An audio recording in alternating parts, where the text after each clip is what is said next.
Ya, manonany candidat numéro 3 izay ao anatin'ny Fikambanana FIMAMI satria betsaka ny zava-bitany Andriamatoa filoha Andry Rajoelina Toamasina na ao anatin'ny faritany Toamasina. Singaniko fotsiny zao ohatra kianja manara-penitra, ohatra ila moteza amizao zao misy gymnase ngeza be ao Toamasina, misy lycée ataoko hoe lycée manara-penitra efa andalam-pahavitana.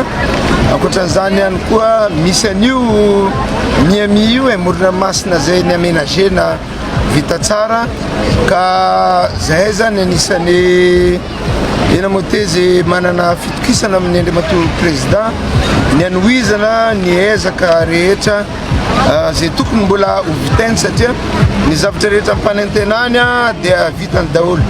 Amin'ny lafiny infrastructure hafa zao dia rahantsika mahita fa efa manao fikojakojana ny lalana RN2 izy, manao koa izy ny RN5 ka zay zany mahatonga anay tonga eto maromamy tonga anotrona azy ihany koa any Brickaville amin'ny androandroany ty satria izy ihany no candidat azo antoka ampandrosan'ny Madagasikara.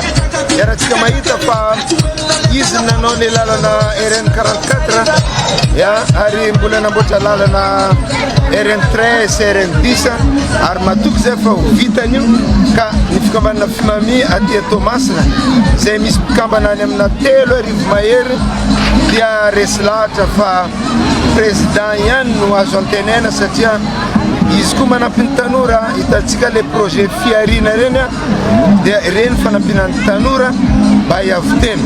Maro ny candidat zay tsy anaratsy candidat hafa fa io candidat numéro 3 io ihany candidat tanora afaka miantoka ny hoavin'ny tanora mamiratra. Zay zany tompoko zay ny antony atokavanay eto an-tampon-tanàna ny maromaro.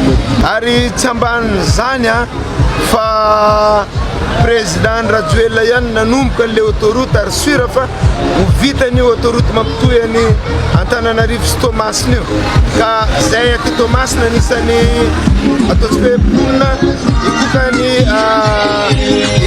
fisitrahanan'io autoroute io rehefa vita soamantsara.